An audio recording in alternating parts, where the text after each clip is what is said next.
Welcome to Integrative Medicine with Dr. Leland Stillman, the podcast where we explore the best of East and West, old and new, conventional and unconventional, in search of answers to medicine's toughest cases and most difficult problems. This podcast is for informational purposes only. Diagnostics and therapeutics discussed on this podcast may or may not be right for you. So talk to a qualified practitioner before taking action based on what you learn here. If you'd like to become a patient at my practice, go to stillmanmd.com to schedule a complimentary discovery call. Thank you for listening and welcome to today's episode. Hello, everyone. Dr. Stillman here with my good friend, Andrew Laubacher. Am I saying that right?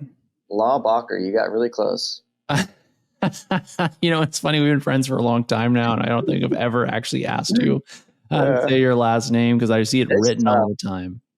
Yeah, it's tough. Yeah. So I like to start by asking people for their origin story. Who is Andrew Laubacher? Where does he come from? And how did he get into health and wellness? Yeah, great question. I'd say, well, first, I grew up in Ventura, California. And I found this stuff out kind of later in life, but my mom was like the original health nut. So she, we had like Shackley products and we're shopping organic. And it was like the wildest day ever if I got like Lucky Charms for breakfast. You know what I mean? And it was, let me tell you, that was a good day. Yeah, I mean, I grew up very active, loved surfing. What's Ventura, California like for people who've never been there? Yeah, so I realized my upbringing was like very odd once I started to travel.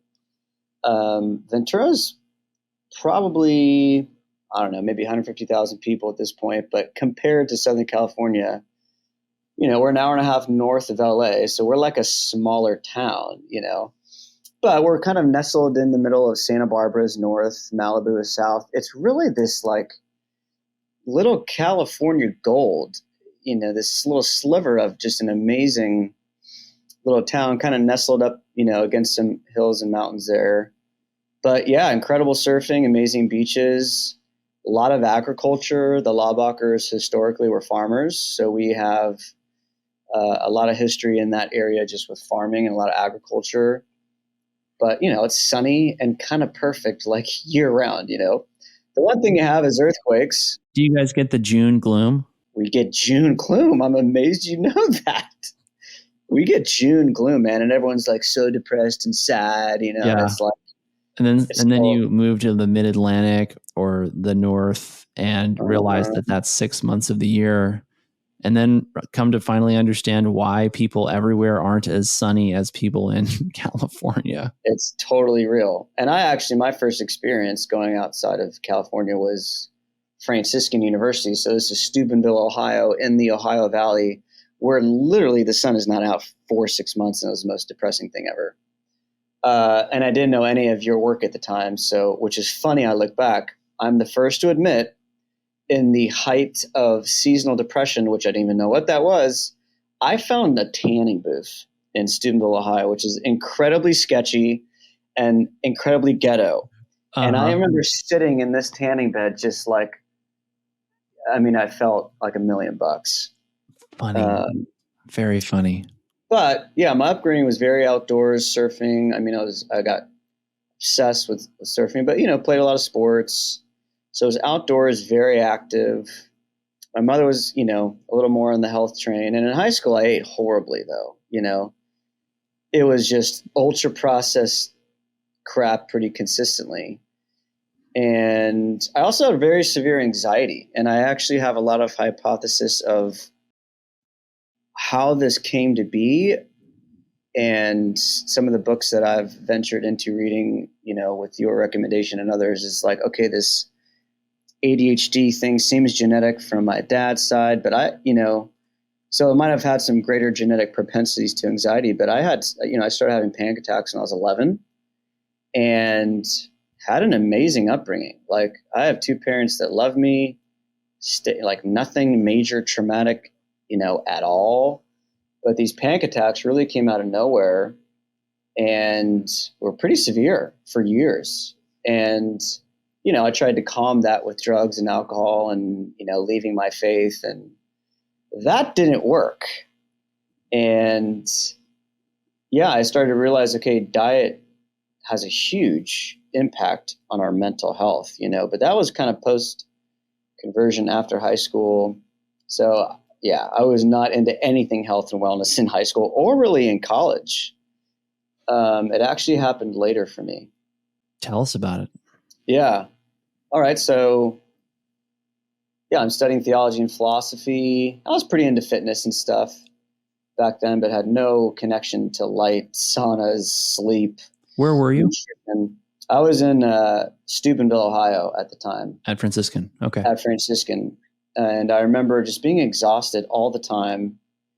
And, this is actually like a really great academic, spiritual experience there. Like, on Tuesday nights, the whole school gets together and has a night of worship, like pretty different than most other universities, But even, just staying up late, even just kind of, drinking in moderation. What does that mean? From my understanding, I think the average American it's in the 6 to 8 drinks a week. I could be off the last time I've read something like that. So I'd say it was something like that.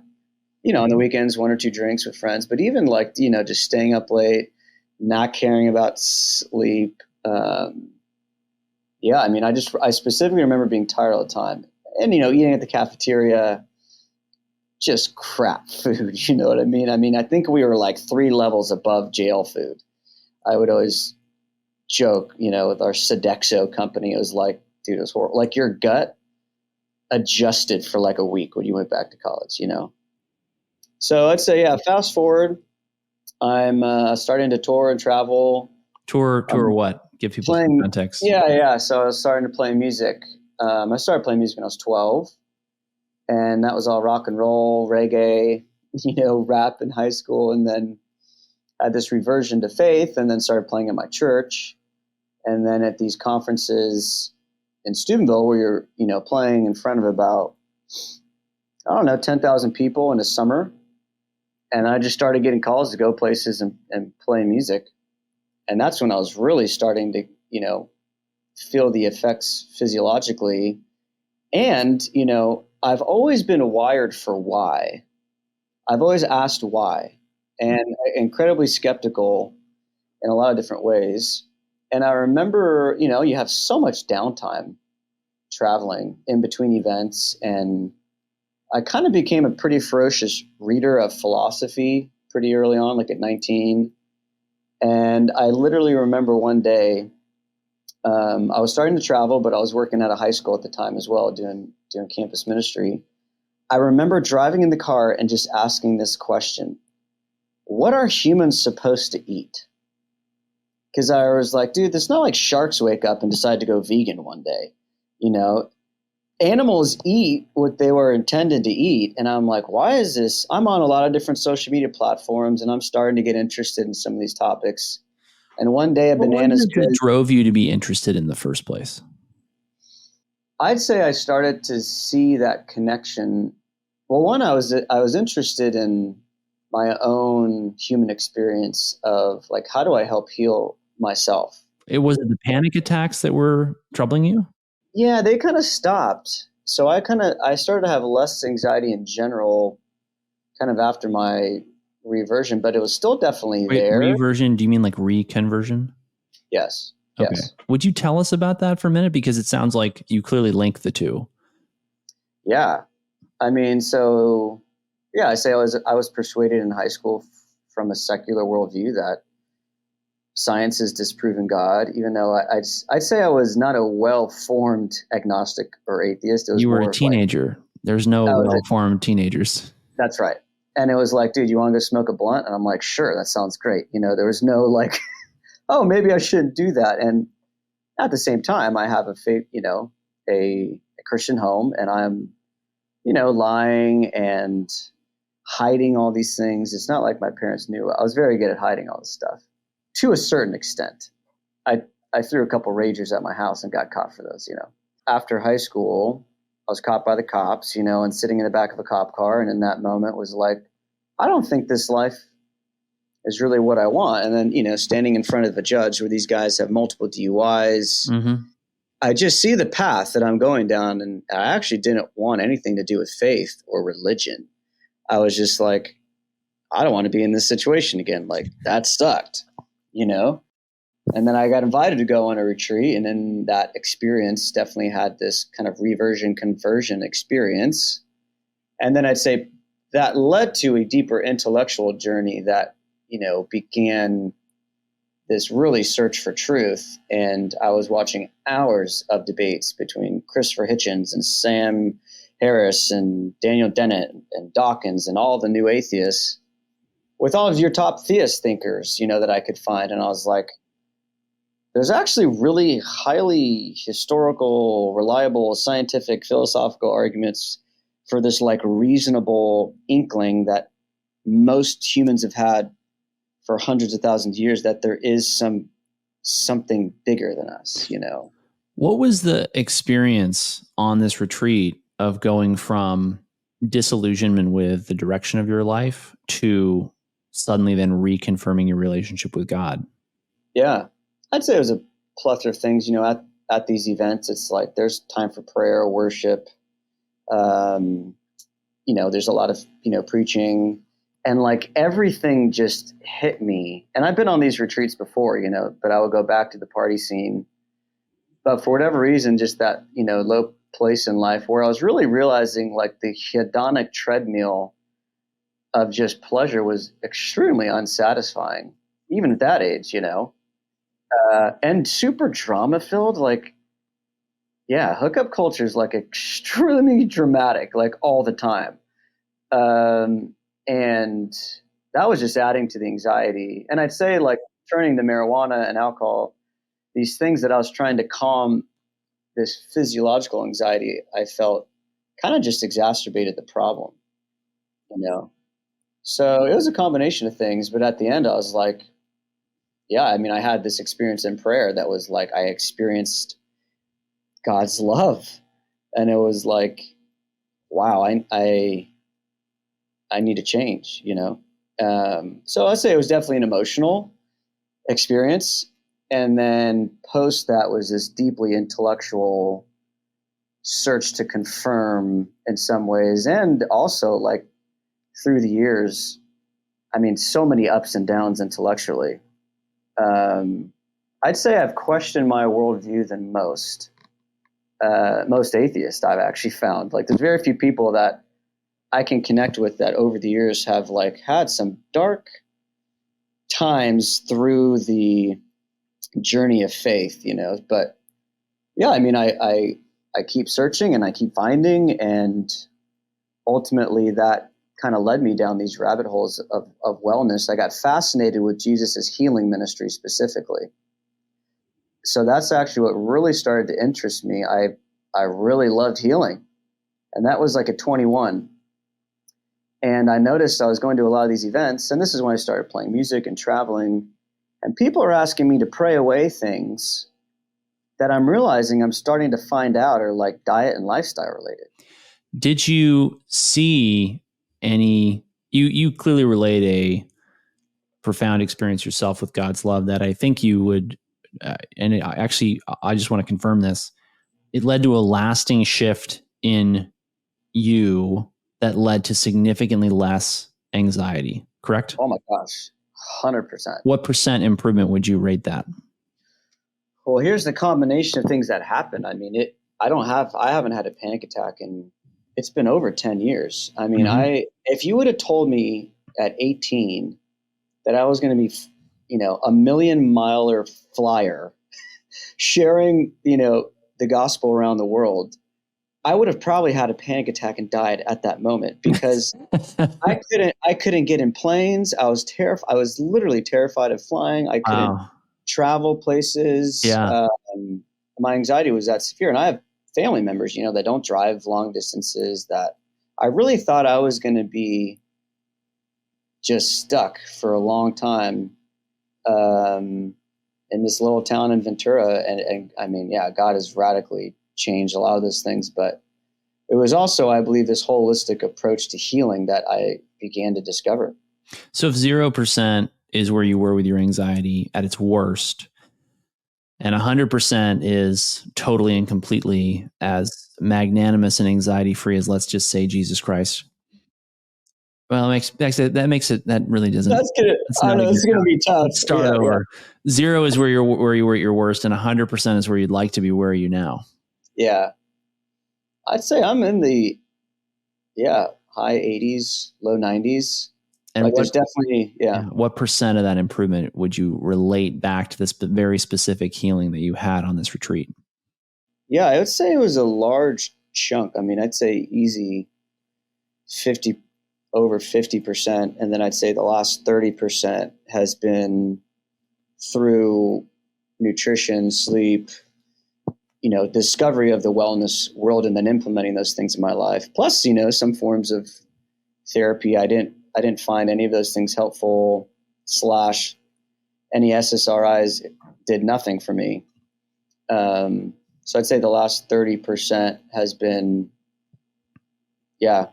lifestyle, like living my faith, So you were talking about how you got interested in prayer healing. People were asking you to pray away things that you were finding were diet and lifestyle related. Pick up where we left off before that brief digression. So I started traveling full time, pretty consistently 2014. And, at these, events, retreats, conferences, churches, hotels, arenas, every venue you can imagine, I kind of look back now and I realize I kind of saw the mental health crisis unfold before my eyes, specifically in young people.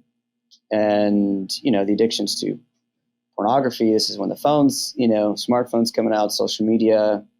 I'm on all these platforms myself, but I started to really see it nationwide during that time. And started to notice a lot on the road that, people were wanting to pray away things like,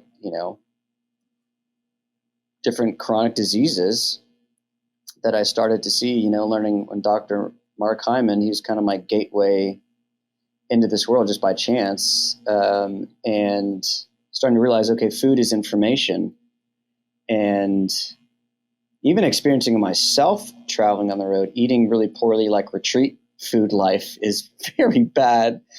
Processed food at all these, retreat centers around the world, traveling full time. I was starting to really feel the effects of jet lag, poor nutrition, not being in one place for very long. So even in myself, again, these issues started to crop up again in my own life.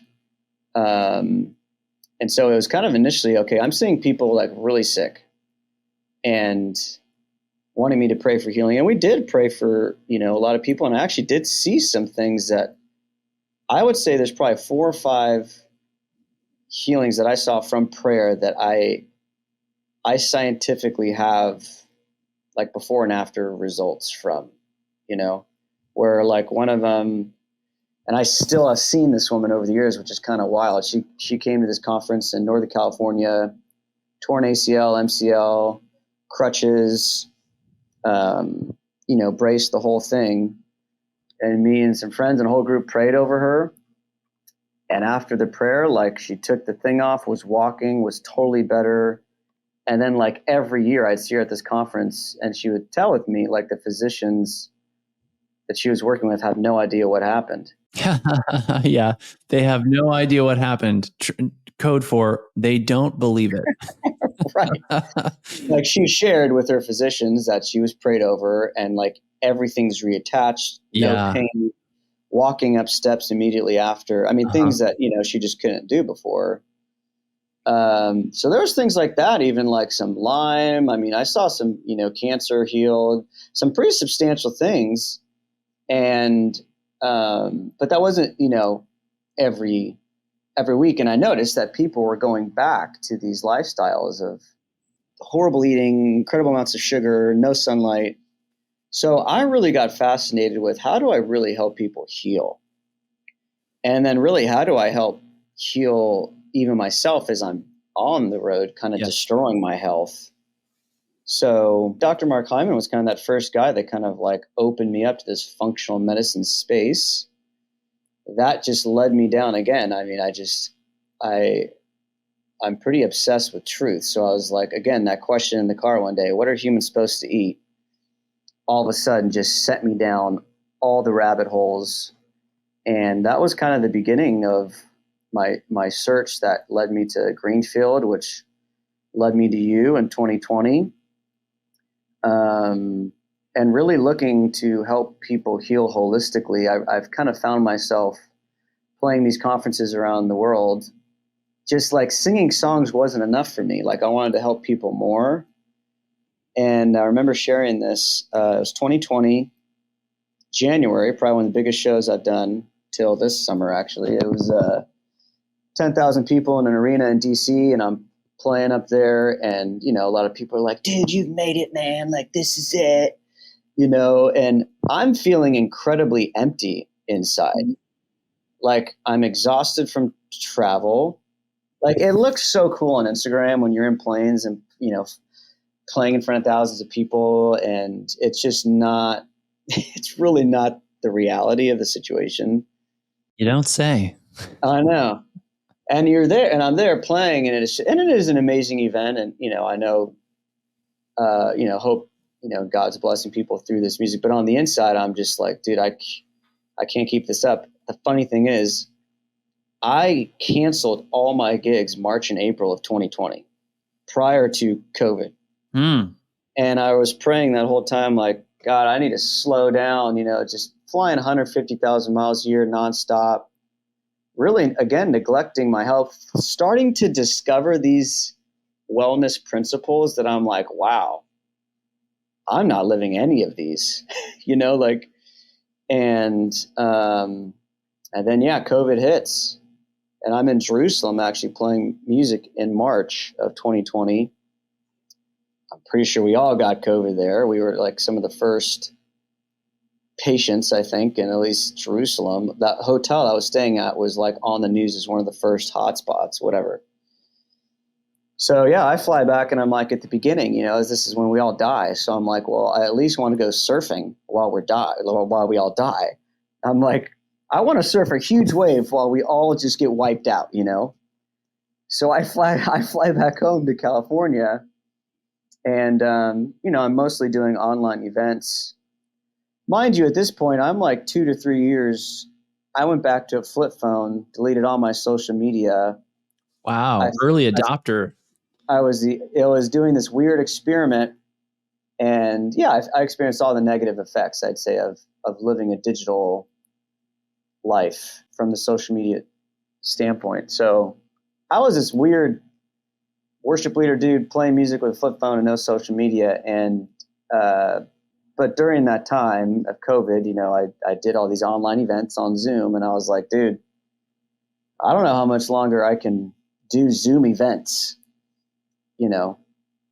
But during that time is really when I'd say I realized this touring lifestyle is not for me, and I want to go into the health and wellness space and want to help people heal. But you went into seminary, didn't you? Sure did. And that's when I met you. I remember the discovery call. I used to do complimentary discovery calls before I had staff and a big practice. And it was so funny, the story of, hey, I'm in seminary and I would really like to work with you, but I'm also in seminary, so there's some logistical constraints or something like that. Yeah. And I thought, well, that's a new one. I've never worked with somebody in seminary before. And then I think we just kept in touch by email over the years. But yeah. Then you left seminary. I don't know if you want to talk about that. Yeah, I'm happy to share this part of the story because a lot of people obviously experience this in a lot of different ways, but a little connection to your work, though, is at the time I was studying, like, theologically a lot of these principles of light. And when you were on, Ben Greenfield sharing the science of light from a quantum perspective, from a wellness perspective, I just saw all these connections and was like, wow. At my seminary, I was helping guys lose weight, helping guys get in shape. Helping the brothers out. Oh, yeah. I mean, literally, a guy came up to me. This is part of the issue I saw on the road all the time. this guy came up to me and he knows I've, prayed for healing and whatever. And like literally asked me to pray for his blood pressure to go down. Now, mind you, this is a guy that's eating donuts and pizza for breakfast, not moving, not getting any exercise. So and I saw this on the road all the time, right? People wanting to pray away chronic disease that was largely related to their light environment, their lack of sleep, poor nutrition, alcohol, sugar, etc. So I was like, dude, I mean, I can help you create a plan, that, and we can pray along the way, but like your lifestyle is affecting your blood pressure. Like I can't pray this stuff away. But at that time, I was already pretty deep in all the biohacking world.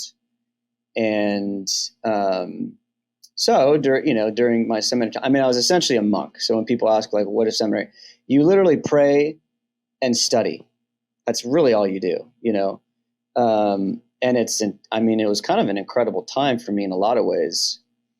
Now, during that time also in Southern California, where the seminary is at, they are holding to CDC protocols to a T, and I'm wearing a mask all day and then sitting next to people like 2 inches away and taking off our masks and eating lunch. The cognitive dissonance was getting to be so painful that it was getting hard to continue.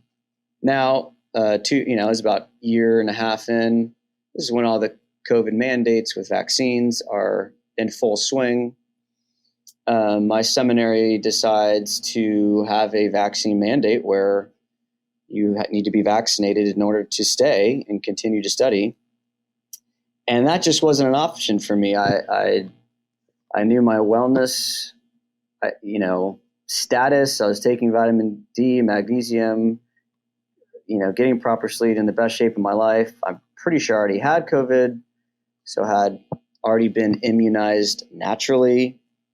And at the end of 2021, about 10 guys had to leave because we either had to take the vaccine or leave.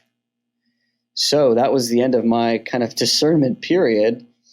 And that's when, I kind of went back to the music world during that time. And then I moved to Tallahassee and worked for the governor there for a year because they weren't going to force me to take the shot to work. So thank you, Florida, for the freedom you provide. And my good friend was the chief of staff for DeSantis and an amazing dude. And, during that time is actually when I started to get all these different coaching credentials and personal trainer credentials, and realizing I wanted to be an entrepreneur and build something to help people heal. That eventually led me to Humanality, which is what I'm doing now. And we can dive more into that. But that's kind of how I got here. And then you actually contacted us to get started. I think it was around that time that you were in Tallahassee. Yeah, it's had to have been 2 years at least by now. And at the time, you just wanted some self-quantification. You wanted to see what your numbers looked like. You didn't have any specific health issues, right? Yeah, and at that time, too, is when I was still consuming a lot of podcasts, a lot of information. And I remember I think I was vegan for like 2 weeks, in like 2016. And then I really wanted an In-N-Out burger. So I got a double and had a massive burger. And I'm like, I'm not going to be vegan. But that was, the journey prior to meeting you guys was like the most confusing thing of all time. Just in regards to nutrition, in regards to what products, what type of exercise. I mean, I had to have listened to thousands of hours of debates with, Saladino, and then like some vegan, and then it was like, Dr. Peter Tia, or, go down the list. Like I was listening to all of them, essentially trying to find the truth, and kind of once I stumbled upon, your work, I was like, wow. Well, it kind of started with the vaccine. You're actually just like calling this stuff out. And I was like, these are the kind of people I want to roll with that are critical thinkers and not scared to stand for what they believe in.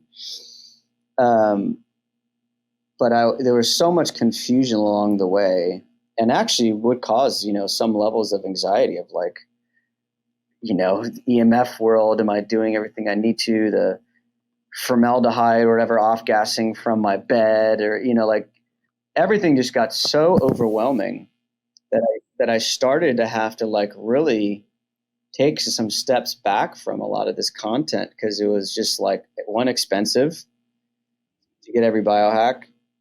And to your point of the quantification, I realized people are just selling me a lot of different things. I have no idea what's happening underneath the hood, and I'm just guessing. And I'm wasting a lot of money. Not to mention time. Time. So that was a huge reason, I think, I reached out, and then you guys just like very systematically helped simplify a lot of things in my life. And I think I've been able to keep up such a high level pace for the time that I have, because so much of my wellness stuff has been locked in with what we've been able, to do. So yeah, I mean, it's been incredibly helpful. And then you had an interesting, because one of the reasons that I set the practice up as a membership-based practice is that things happen.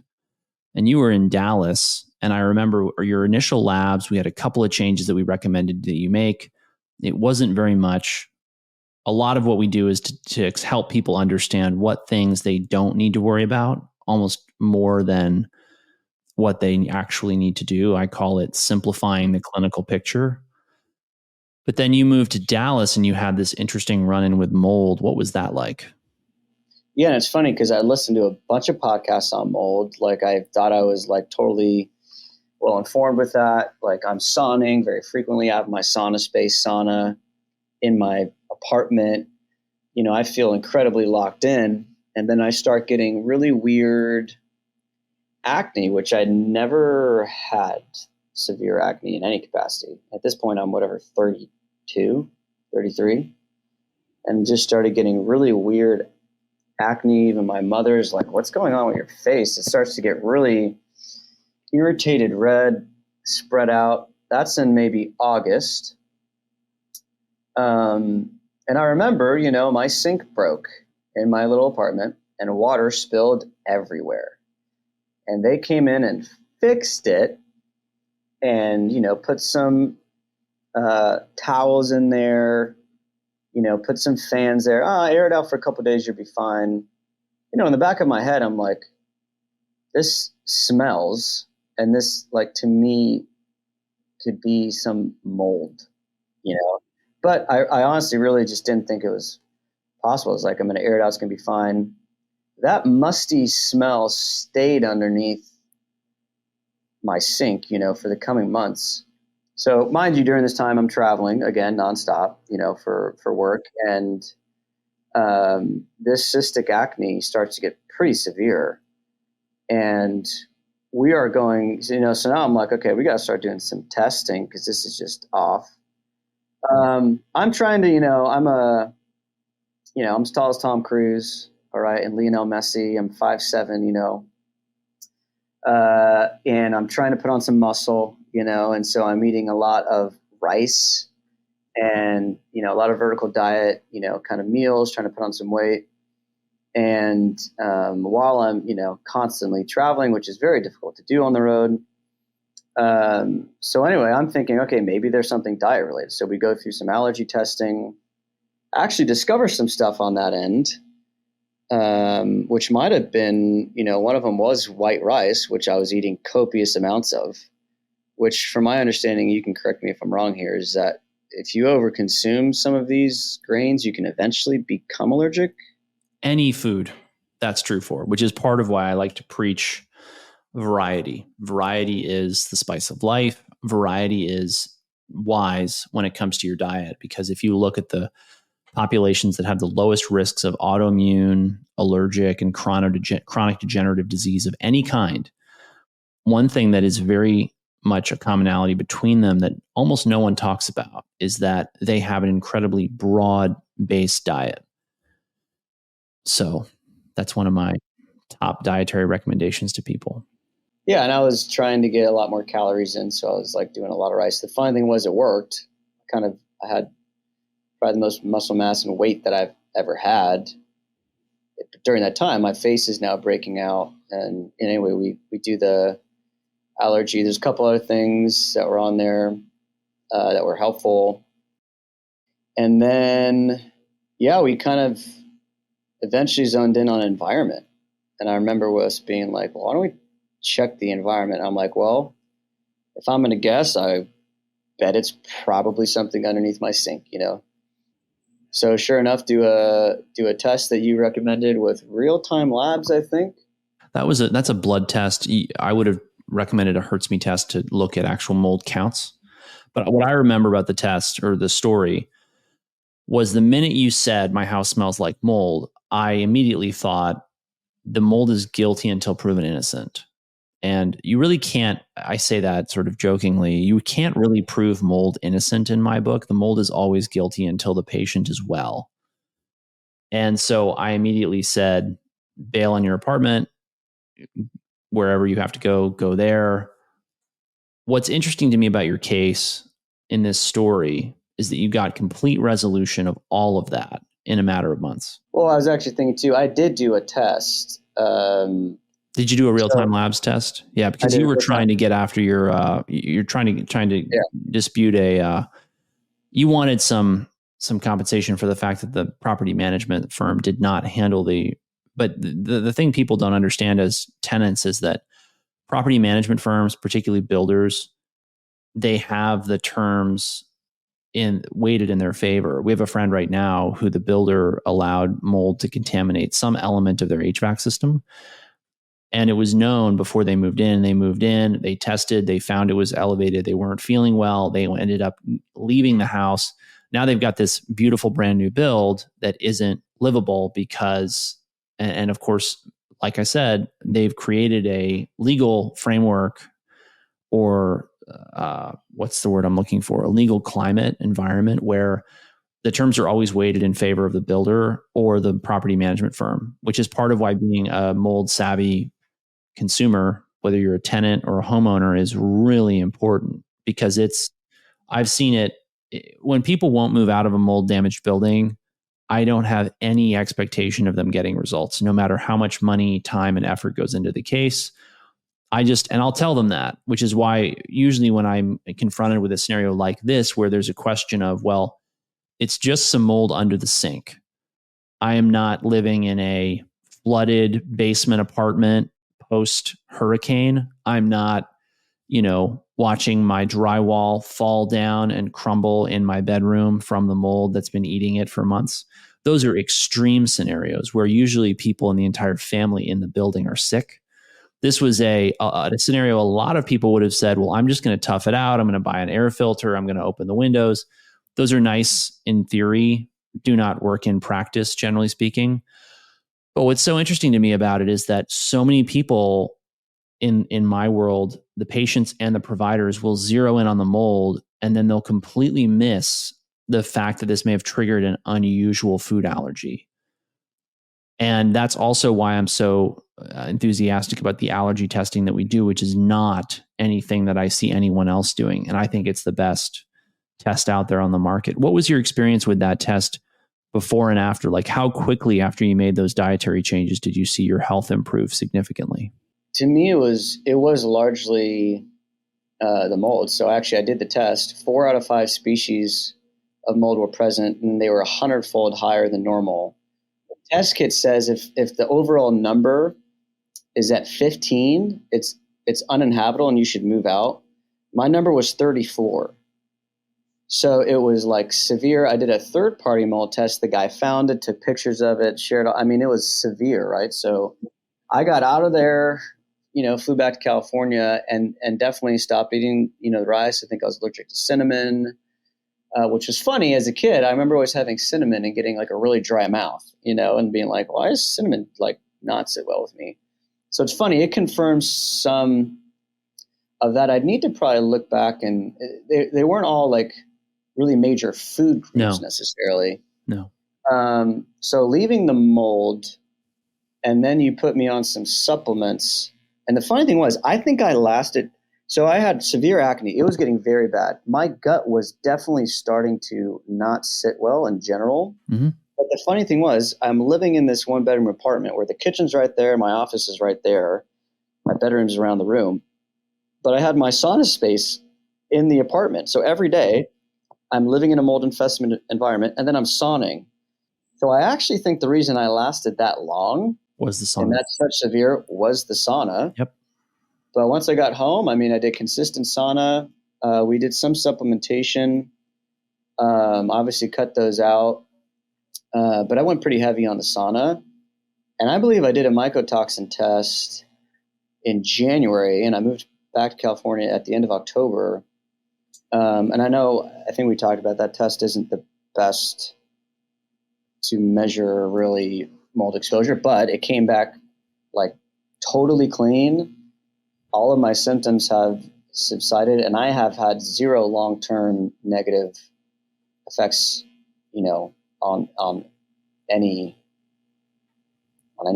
realm. I mean, I've been totally better.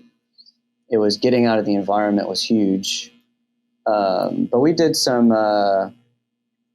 supplementation that I remember I think did help. It was a micro defense.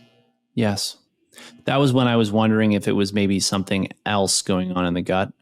Did you find that helpful? I feel like it did, yeah. And then, the skin took a while to heal, but eventually that did. And I mean, again, that was an incredibly stressful time for me because I'm literally playing music. I'm like finishing this national board exam for health and wellness coaches, flying back and forth, flying for speak. I mean, it was insane. And to have like you guys there to message and like get some answers on this stuff was like an incredible game changer. And I realized if I had to go make an appointment with a physician and just get that little touch point with them while I had all these other questions, I mean, dude, it would have been really brutal. So that I was incredibly grateful for, the team, but also like my access to the team and you, because I got my supplements quick. I got out of there fast. You wrote me like a note, to like give to the team, even though they did nothing, totally screwed me over. It was incredibly helpful during a very stressful time for me. Yeah. And that's why we went membership, because what I found happening in scenarios like you were in is that you would get sick, your life would be derailed, you wouldn't know what to do, you would spend a ton of money, ton of time looking for answers.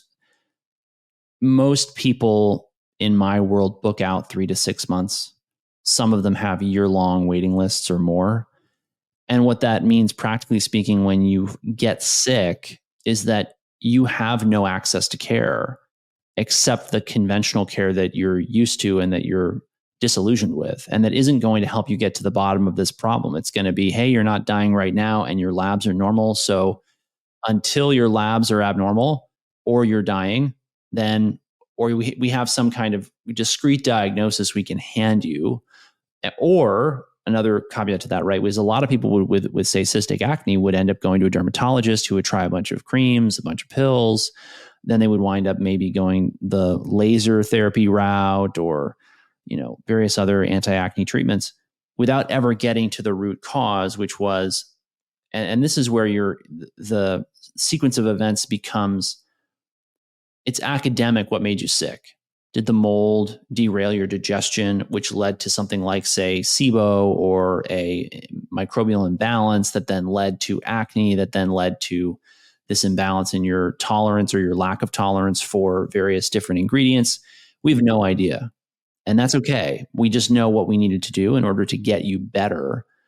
And what I love about the membership model, which is also true of our programs, we have intensive programs that we recommend to people coming into the practice, is that we're able to take the time to make those recommendations, to explain them, and to do it intelligently. Because I remember hearing about your case before you and I sat down to review the data, and I was thinking to myself, something doesn't smell right here, pun intended.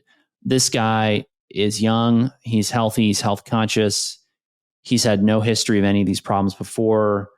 He is doing the things we recommend. It is extremely uncommon for someone in the practice to get sick while under care.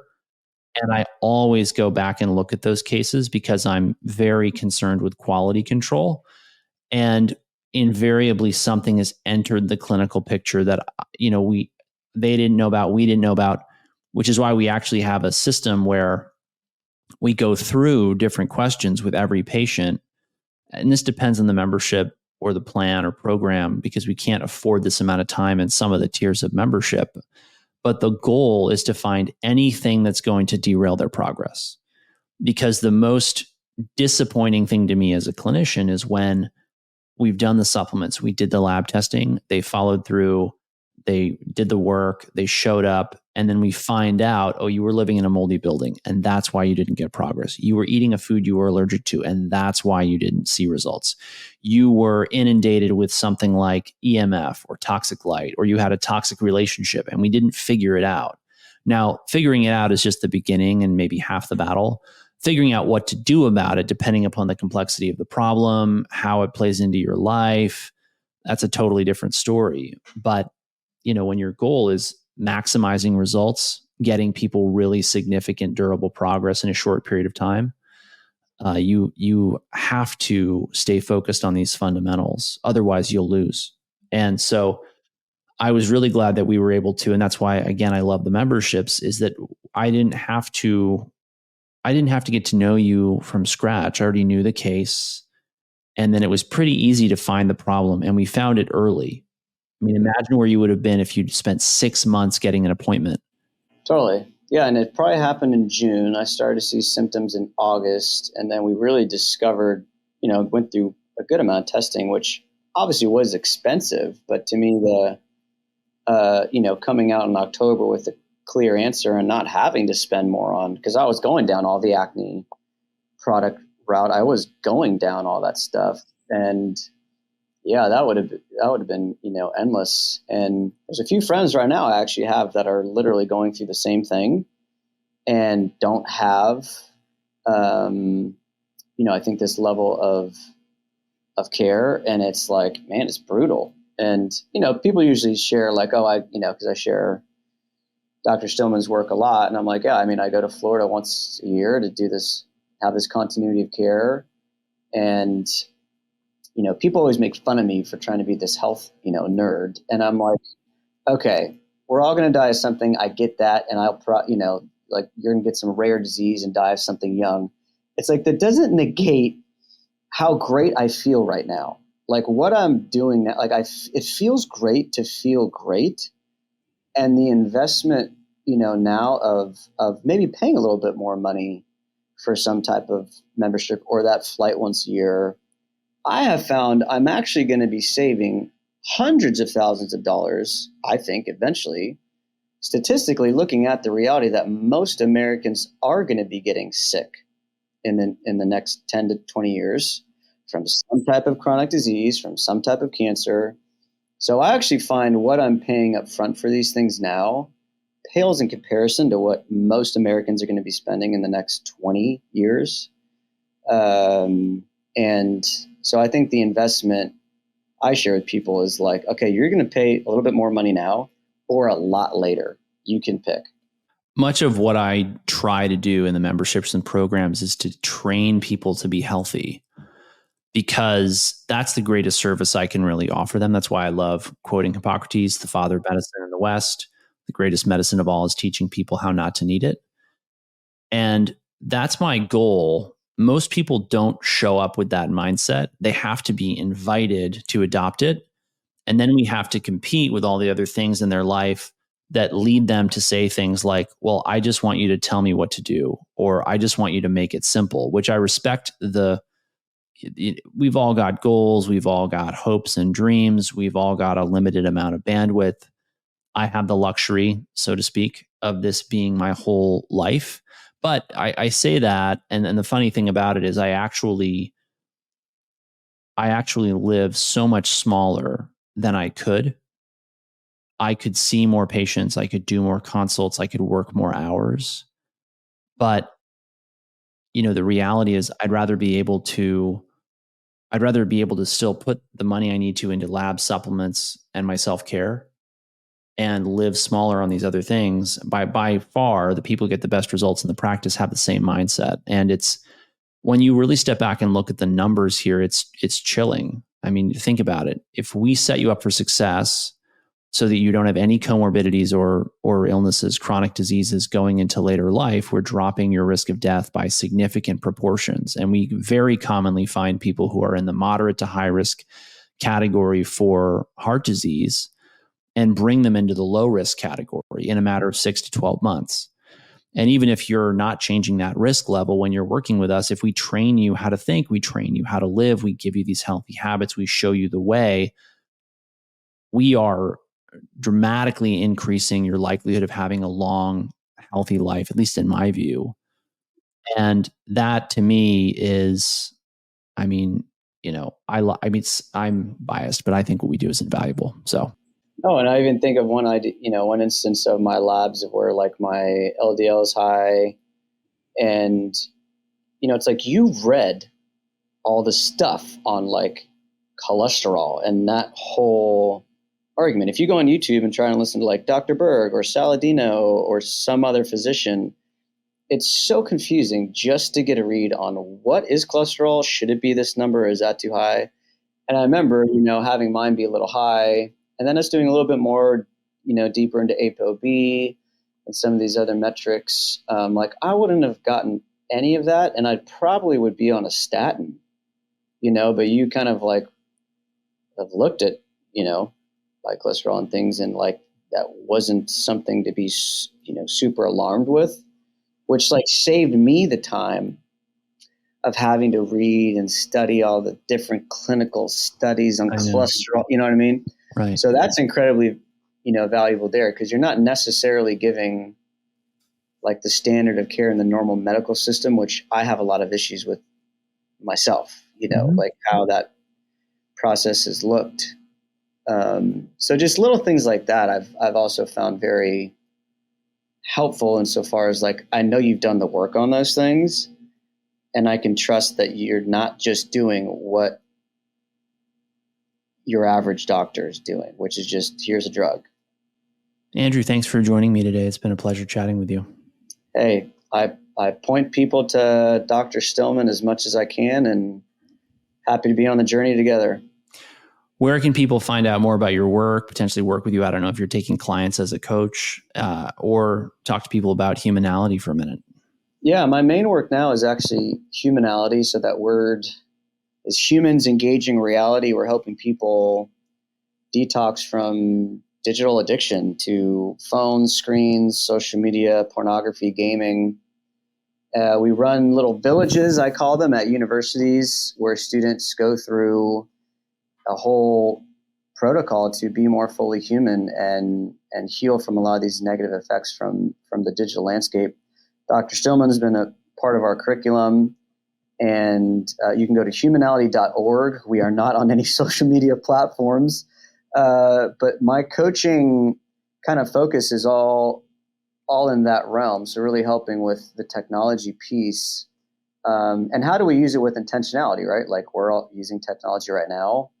I have a light phone. I try and use these things as tools.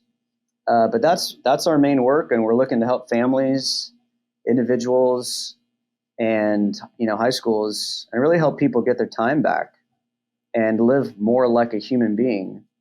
So that's kind of my main work, and people can find what we're doing at our website, which is humanality.org.